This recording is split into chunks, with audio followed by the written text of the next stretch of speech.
Walker, you will never find your purpose. You will never find your purpose for the simple reason that your purpose is not lost. If you want to live a purposeful life, you will have to create your purpose. How do you create your purpose? You take action.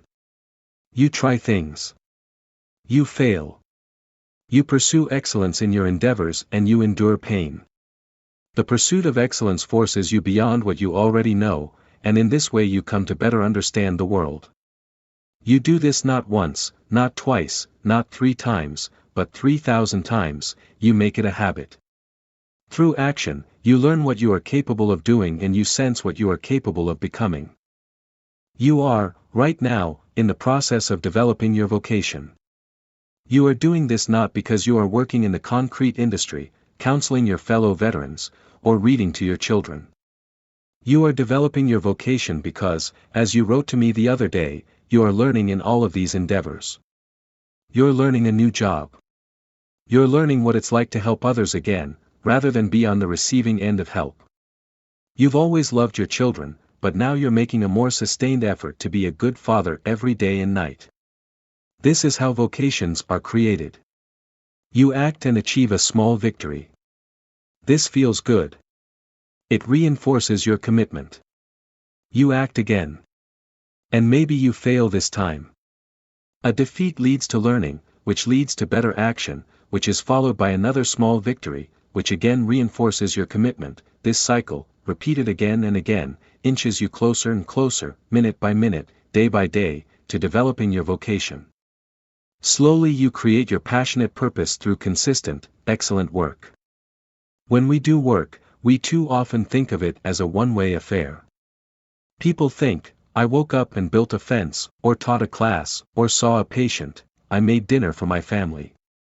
We recognize that a fence now exists or that our family has been fed, we pay attention to the change around us, but not to the change within us. Maybe you've heard this saying, what you work on, works on you. People are shaped by what they do. People who do work that hurts understand this. Ask a roofer about his forearms, ask a waitress about her feet. But the work we do has an effect on our minds and our souls as well. A good writer will become more finely attuned to the way people use words. A good rabbi will learn to recognize pain before people say a word. As ever, Walker, there is a wild diversity of life, and it makes no sense to say that roofers, teachers, nurses, engineers, or sheriffs are one way. That's not right.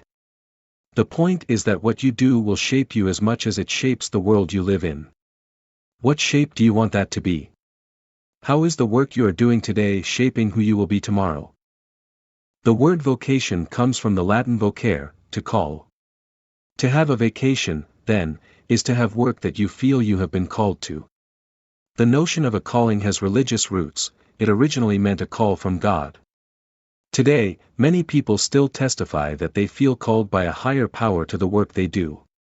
What role God actually plays in this is far beyond my power to say. What I can tell you is that whenever I've met people who feel as if they've found their calling, they've told me stories of failure, confusion, purposelessness, even despair, stories of the hard work they did before and after they heard a call. Think about the story of Newton and the apple. Newton told a few friends that he was walking in his garden when he saw an apple fall from a tree. He wondered why the apple fell straight down, and didn't fall up or sideways or at some other strange angle, and this started Newton on the chain of thought that would lead him to discover the laws of gravity. Now, Walker, millions of people have watched millions of pieces of fruit fall from trees. If I had been standing next to Newton, my most profound thought would probably have been, hey, apple. Yum. Newton was able to see what he saw only because years and years of study and experimentation and wonder had made him ready. I think that being called to a vocation is a little like that. Maybe you'll have a revelation, an aha moment. But you have to make yourself ready to listen. The calling you hear is often the echo of your own efforts. I'll tell you a little about how I've experienced this in my own life. I've been doing work with returning veterans for about 7 years. 2 weeks before I flew home from Iraq, if you had told me I'd be doing this 7 years after I got home, I wouldn't have believed you. If I had an aha moment, it came when I went to the Bethesda Naval Hospital to visit with some recently returned wounded Marines. As I pushed open the heavy brown door of a hospital room, a young soldier lying in bed caught me with his eyes and followed me as I walked in. Gauze bandages were wrapped around his neck. He'd taken a bullet through the throat. "How you doin'?" I asked, and he wrote on a yellow legal pad, "Fine, was actually having fun over there before this." His young wife sat next to him with red-ringed eyes, her hand on his shoulder. Most of the Army's wounded were at Walter Reed, but this soldier, for some reason having to do with his care, had been brought to Bethesda. I joked that he was in enemy territory at a Navy hospital, and he wrote, "Navy actually okay, some of them," and he smiled. We communicated a but more, and as I walked out of his room, I was thinking, what's this guy going to do next? I walked into another room where a Marine had lost part of his right lung and the use of his right hand. With his good hand, he took mine and shook firmly. His mother sat hunched at his side, and it seemed that she'd been there for a very long time, trapped in worry and confusion and heartache. I guessed that the Marine was 19, maybe 20 years old. He reminded me of many of the men I had served with. I could picture him cleaning his weapon on a sweltering morning in Southeast Asia, turning a knob to check his radio frequency before a mission in Kenya, or strapping on body armor before a night patrol in Iraq. We talked for a while about where he'd served, how he'd been hit, and where he was from. I asked him, "What do you want to do when you recover?" "I want to go back to my unit, sir." I nodded. "I know that your guys'll be glad to know that." But the brutal fact was that this Marine was not going to be back on the battlefield with his unit anytime soon. So how could he maintain hope? I wasn't conscious of it at the time, but my experiences with refugees had taught me something about suffering and hope. In Bosnia I had seen how people need a purpose to serve even, perhaps especially, when things are incredibly bleak. In Rwanda I had seen how, even in the face of unimaginable hardship, people could preserve their dignity and their compassion. In Cambodia I had seen how young girls who had lost limbs to landmines needed models of successful women to look up to. Of course, I didn't live those experiences as neatly as they read on paper. Not every experience come packaged with a tidy lesson wrapped up at the end. I spent a lot of time confused. But it all added up to this: when I saw veterans lying in hospital beds, I saw them differently. I didn't see people who wanted charity, but people who needed a challenge. I saw people whose most serious injury over the long term was not going to be the loss of a limb or of eyesight, but the loss of their team and mission. To the extent that I had any insight, it came because practice and experience prepared me to see my fellow veterans differently than a lot of other people saw them. A few days after my visit to Bethesda, I donated my combat pay to start the Mission Continues. I'm sharing this story not because I think it's unique or special, but because it's common. This is how people everywhere have found their vocations. A real accounting for vocation starts not just with the aha moment, but with all of the work that makes such moments possible. You want to know what your purpose is? I can't tell you. I can tell you that, whatever it is, you'll have to work for it. Your purpose will not be found, it will be forged. What people experience as revelation is often a result of their resolve.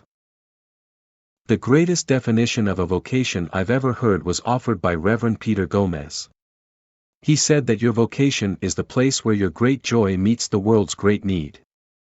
Let's stop for a minute and think about that definition. In a true vocation, you find happiness in your work, not just in the rewards of your work, but in the work itself. And because your work serves a need, others take happiness from your work too. My mom was a teacher for over 40 years, and much of that time was in early childhood special education. She shaped the lives of hundreds of children. When I was growing up, my dad and brothers and I would often refuse to go to the store with her, not because we didn't want to be with her, but because it was impossible to buy a dozen eggs without 3 families stopping us to update her on how the children she'd once taught were getting on. If anyone has ever had a vocation, a place where joy and need come together, it's my mom.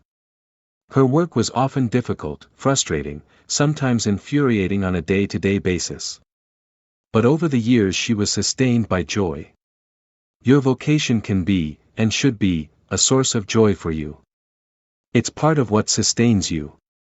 There is nothing selfish in devoting great energy to creating and then practicing your vocation. Without a vocation, we can serve others in short bursts of enthusiasm, but before long we may wear out. It's usually only from within a vocation that we can serve with lasting energy and consistency. Remember what it was like to be a new father. The sleepless nights, the worry, the burden of feeling totally responsible for a fragile human life, all balanced by overwhelming energy and love. Any vocation, like the vocation of parenthood, will demand its toll of struggle and sleepless nights. And it will be worth it. Almost any activity, if you pursue it with purpose and attention for its own sake, can become a vocation. When I was in college, one of my favorite philosophy professors was Alasdair MacIntyre. One of the things MacIntyre taught was the difference between external goods and internal goods. External goods are the rewards we receive for pursuing an activity, money, prestige, promotions, and so on. Internal goods are the deep satisfactions of pursuing an activity for itself. MacIntyre writes that you can train a child to play chess by offering her a piece of candy, an external good, every time she wins. But not until she discovers for herself the pleasures of developing strategies, reading her opponent's mind, and thinking 3 moves ahead will she become a real chess player. There's a Jewish tradition that embodies this very wisdom. In the Jewish shtetls of Eastern Europe, mothers would prepare a treat for their children on the first day of school, cookies in the shape of letters of the alphabet. In some families, the new student would get a drop of honey for each letter he sounded out. The lesson was easy enough for a 6 or 7-year-old to grasp: learning is sweet. In time, children would learn that the real sweetness was in the knowledge they could unlock as they mastered their letters. They'd move from seeking external rewards to pursuing internal happiness. Some jobs are just jobs, we work for money in the way that a kid works for honey. But other jobs, over time, become part of us in a deeper way. We begin to study the job, we want to learn how to get better at it. We begin to enjoy the job and time seems to fly by at work. We begin to build friendships at the job, we find people we like and sometimes admire. And we begin to take pride in the job. We come to associate the work we do with who we are, and when we've found our vocation we're proud of both. Today, almost any working person in any developed country can purchase almost any book for the equivalent of 2 or 3 hours of labor. Those 2 hours worth are precious, but books are much, much cheaper than they used to be. In medieval Byzantium, for example, an average laborer would have had to work for 2 or 3 years to buy a single book. Even in colonial America, a printed book was one of the greatest luxuries you could own. If a family owned only one book, it was usually the Bible. And if a home had 2 books, you could be almost certain that they were the Bible and the Pilgrim's Progress. These days, not many people have heard of the Pilgrim's Progress. But this allegory by John Bunyan, an army veteran and a self-taught preacher, is among the most influential books ever written in English. For 335 years, from the day it was published, it has never been out of print. Why did so many people spend so much of their hard-earned money to buy this book? One reason stands out: The Pilgrim's Progress described, better than any other book, the call of vocation. Bunyan's book tells the story of an everyman, known only as Christian, who discovers one day an overwhelming sense of vocation to embark on a spiritual journey. He cannot shake it, try as he might to put it out of his mind. The night was as troublesome to him as the day, wherefore, instead of sleeping, he spent it in sighs and tears. So, when the morning was come, his wife and children would know how he did. He told them, worse and worse. He would also walk solitarily in the fields, sometimes reading, and sometimes praying, and thus for some days he spent his time. One of the reasons why this story has endured is that it is painfully honest about what it means to struggle with a calling we can't ignore. Christian pursues his calling at great cost. He leaves his world of security for a long and trying journey. Everyone who has ever felt that they've been called to a vocation has endured similar suffering, leaving the comfortably familiar behind for something you know you have to do. When I started working with veterans, I lived for months on an air mattress in a near-empty apartment, wondering if my organization would survive. When a veteran lied to us and tried to steal funds, I wondered if the effort was worth it. When we were turned down by donors, I wondered why no one else saw value in what we were doing. Working at your vocation doesn't mean that your life is going to be easy. In fact, in many ways it may be harder. And working at your vocation does not mean that you will always be happy. But such work is an absolute necessity for living the flourishing life I've been writing to you about, the kind of life in which you can exercise your vital powers to the fullest. With nothing meaningful in life, nothing is interesting. Daniel Klein. Fireworks are interesting. Once or twice a year, we might spend an hour or two watching in wonder as fireworks light up the night sky. But imagine 2 straight days of fireworks. You'd pass out from boredom. A spectacle can capture our attention, but it takes meaning to sustain our attention. If we forget this, we are liable to hop from spectacle to spectacle, entertainment to entertainment, diversion to diversion. People who lament, "I'm bored," are usually complaining about an absence of diversion, a lack of spectacle. But often, I think, they're really lamenting a lack of meaning. Without meaning, everything becomes spectacle, and spectacle becomes exhausting. In the long run, the only cure for boredom is meaning. We all know what it's like to do work that doesn't engage us.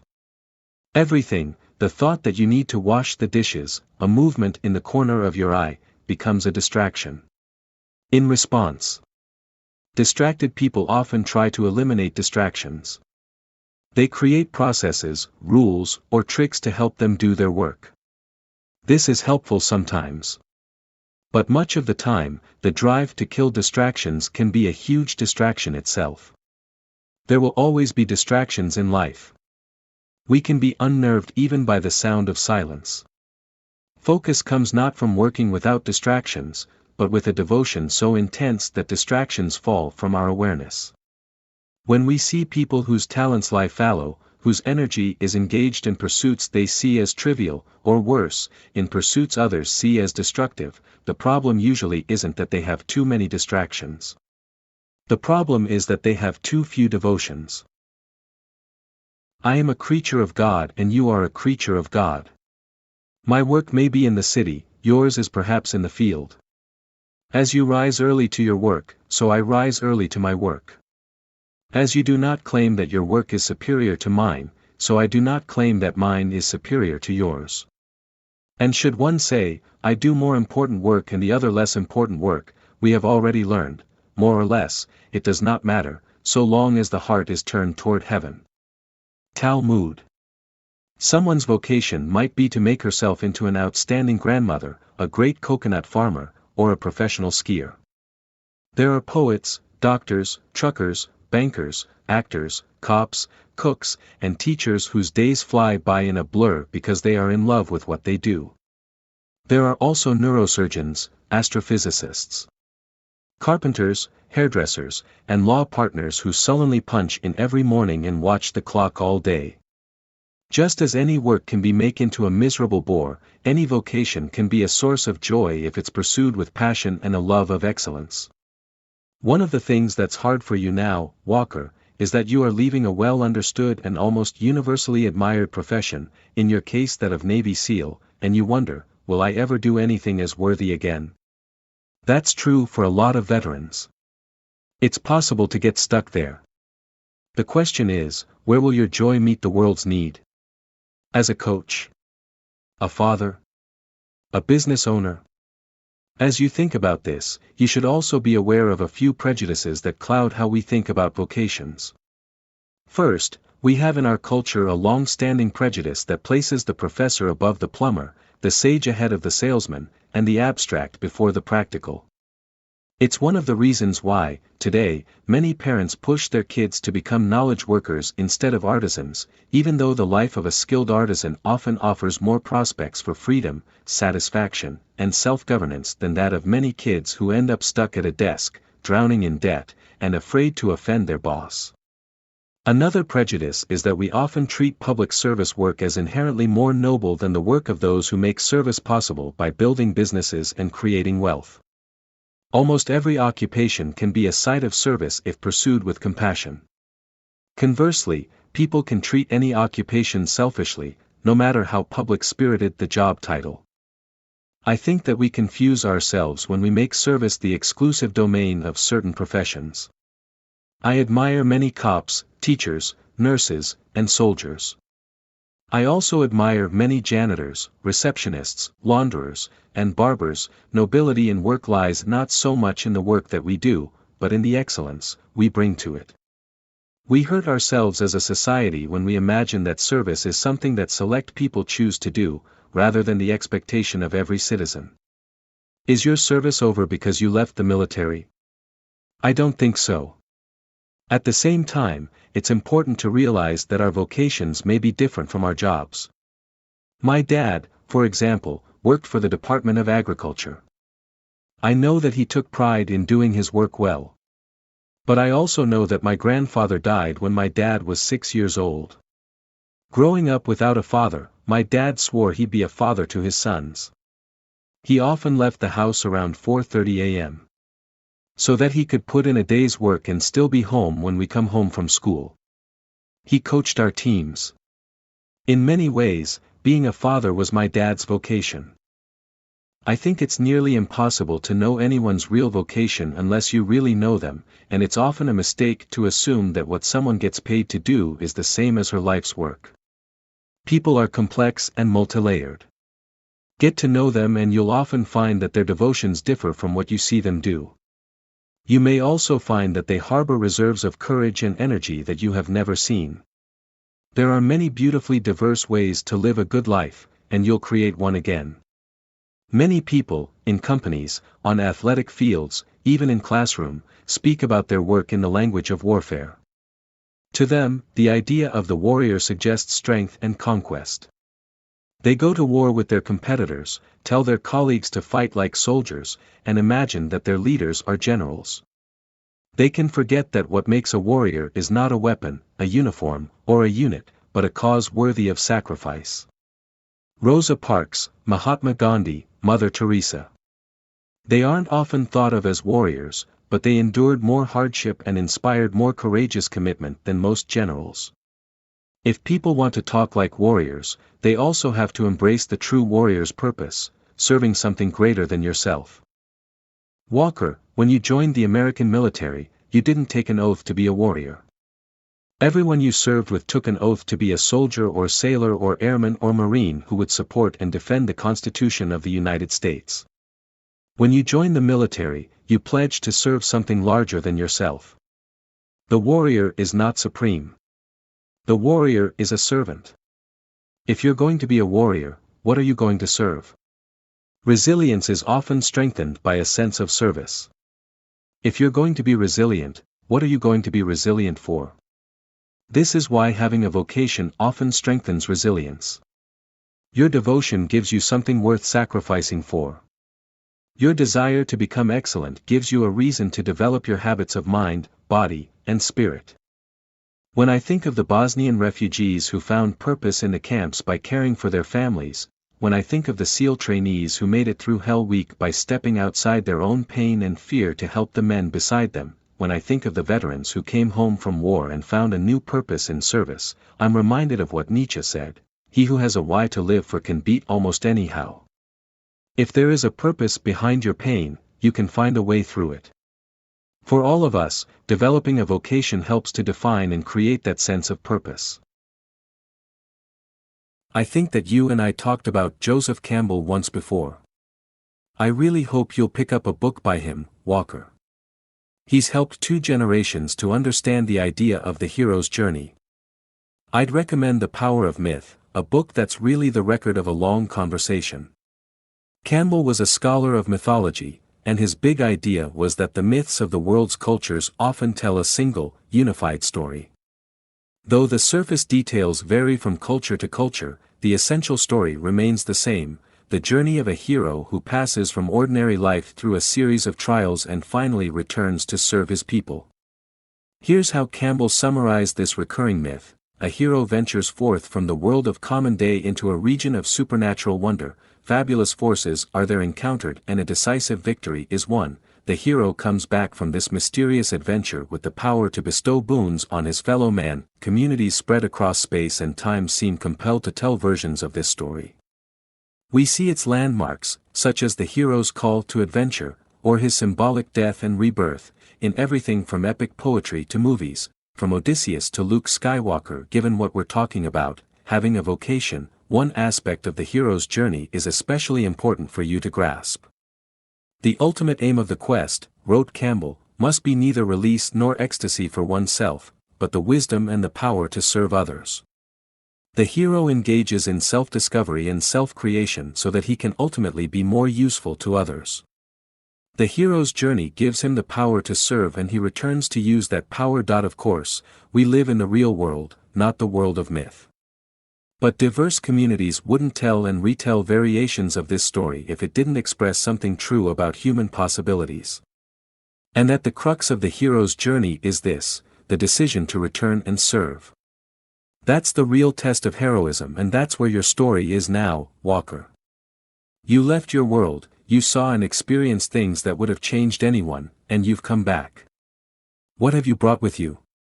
How will you use it to make your journey, and your return, heroic? As I said before, Walker, you're not the first man to face what you're facing. Check out the painting called The Veteran in a New Field. It was painted in 1865 by Winslow Homer.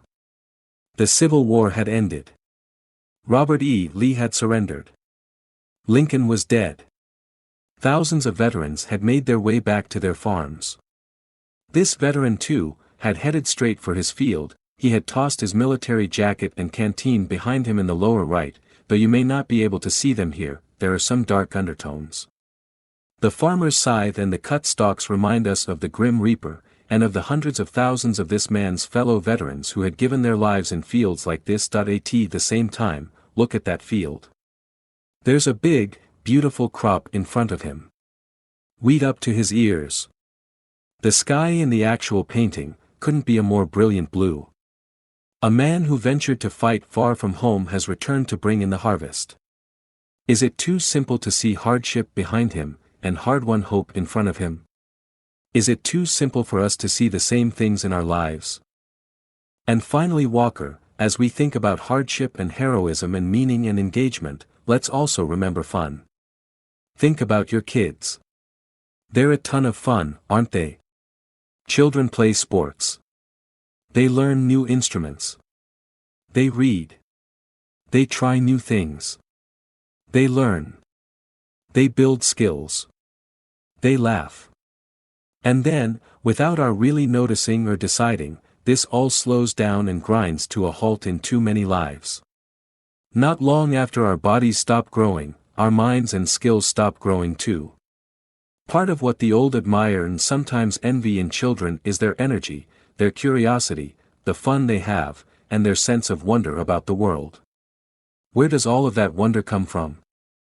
A lot of adults think it comes from the fact that children know less of the world. Of course, kids are energetic and fascinated and having fun. The thinking goes, they're experiencing everything for the first time. But sadly, not all children have that wonder. I've worked with some of them, children who live on the streets of Bolivia, children who work full-time at hard labor.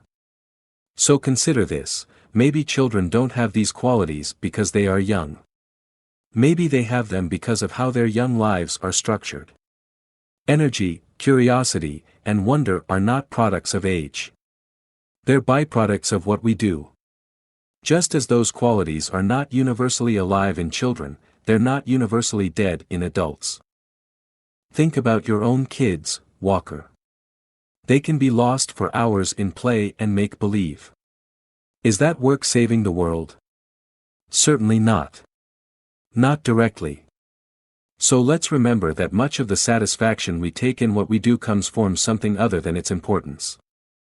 The good news is that joy, growth, and service tend to reinforce one another. The self becomes complex as a result of experiencing flow. Paradoxically, it is when we act freely, for the sake of action itself rather than for ulterior motives, that we learn to become more than what we were.